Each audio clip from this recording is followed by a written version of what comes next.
به نام خدایی که جان آفرید، سخن گفتن اندر زبان آفرید.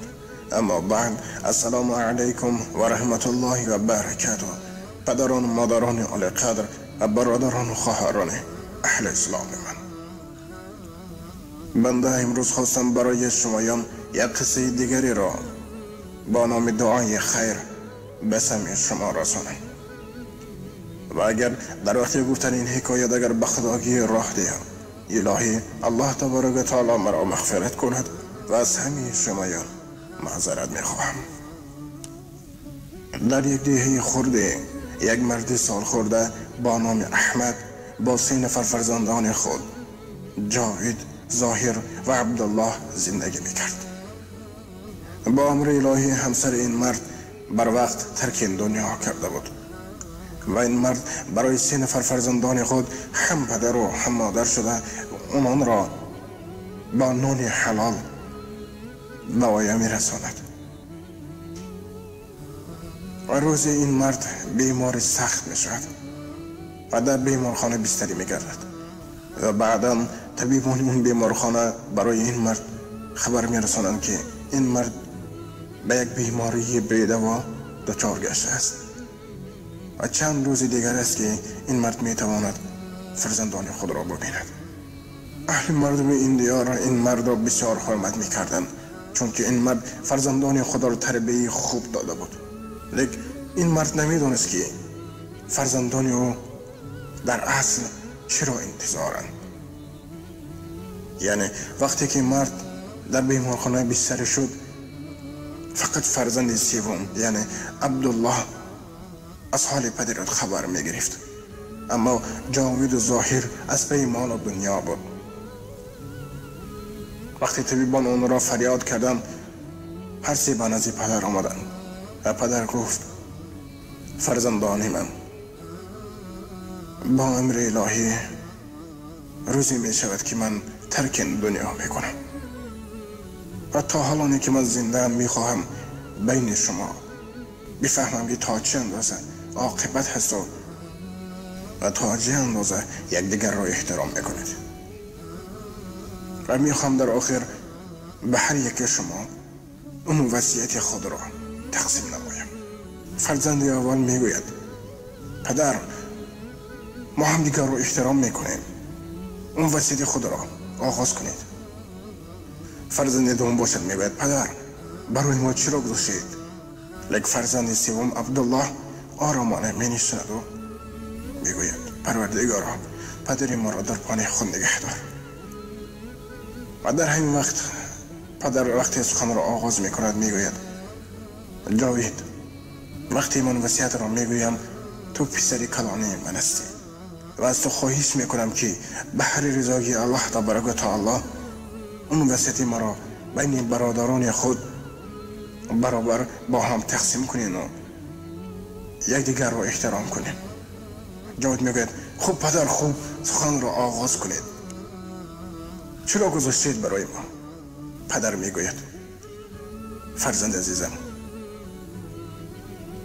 برای تو بیرون از دیه به مقدار 1 هکتار زمین گذاشتم و آن را تو میتوانی استفاده بری. فرزند دوم میپرسد پدر، برای من چی گذاشتید؟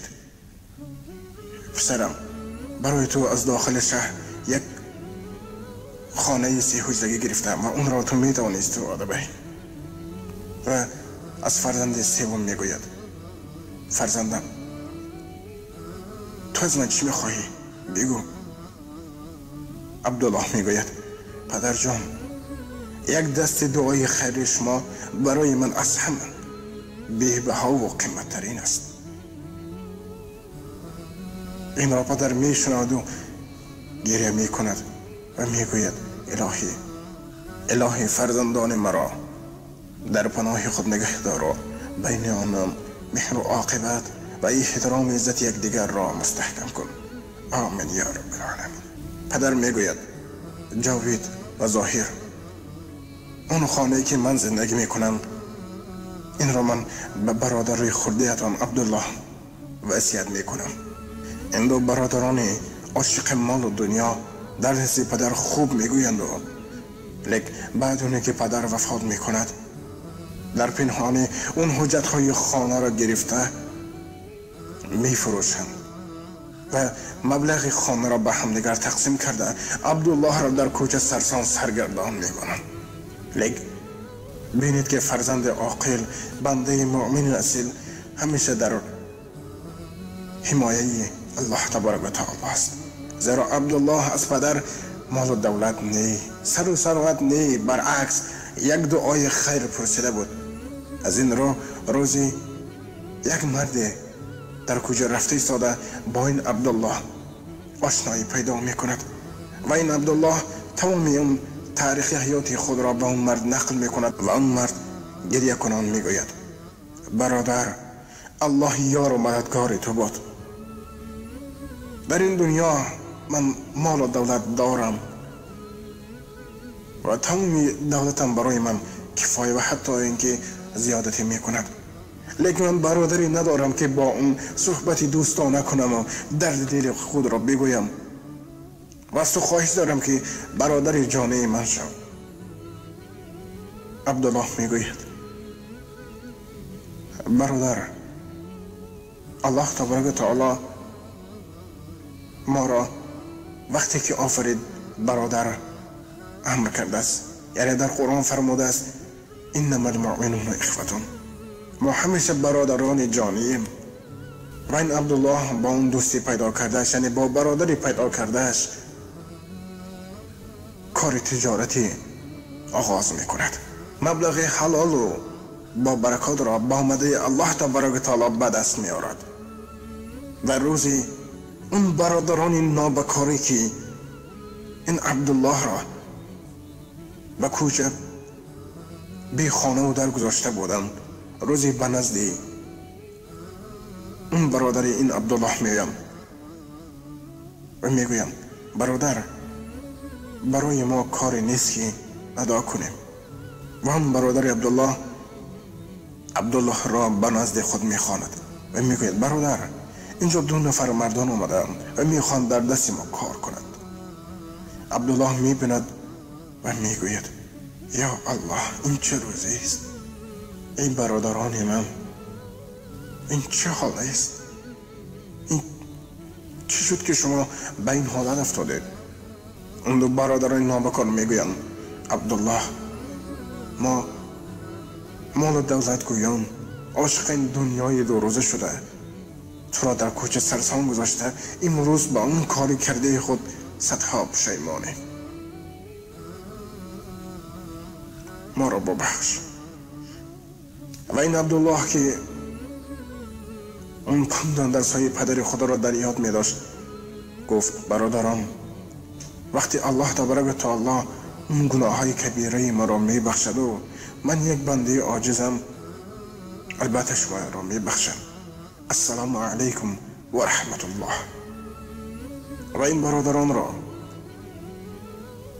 در اون کارخانه خود به کار می گیرد و حتی برای اونها یک تاقی خانه و در خریداری کرده می دهد که هر یک اون خانه ها بسیار قیمت بها بودند و هر یک اونها از 4-5 حجره عبارت بودند. و این برادران زن و فرزندان خود را با اون خانه ها جاگیر کرده با همراهی عبدالله کار میکردند. برادران و خواهران عالی قدر من، چونانی که شنیدید دست دعای والدین ارزش و بهای ندارد، زیرا وقتی پدر و مادر در حق فرزند دعا میکند، یعنی دعای خیر میکند، الله تبارک و تعالی دعای پدر و مادر را به اهمیت نمیگذارد، یعنی حتما مستجاب میکند.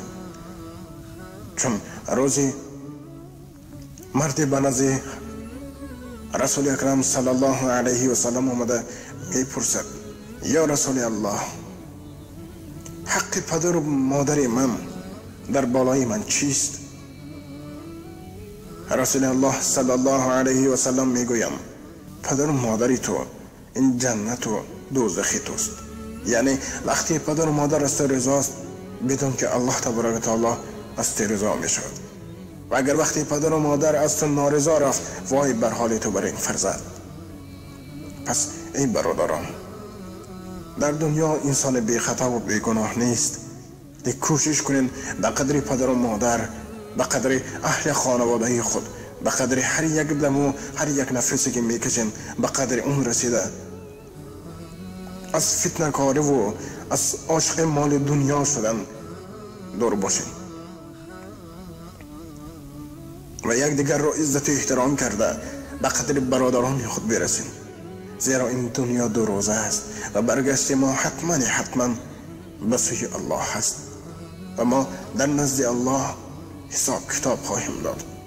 پس برای اونی که اعمال ما بخیر باشد به قدر همدیگر برسین و یک دیگر را از برای مال و دولت، سر و سولت پست مزنین.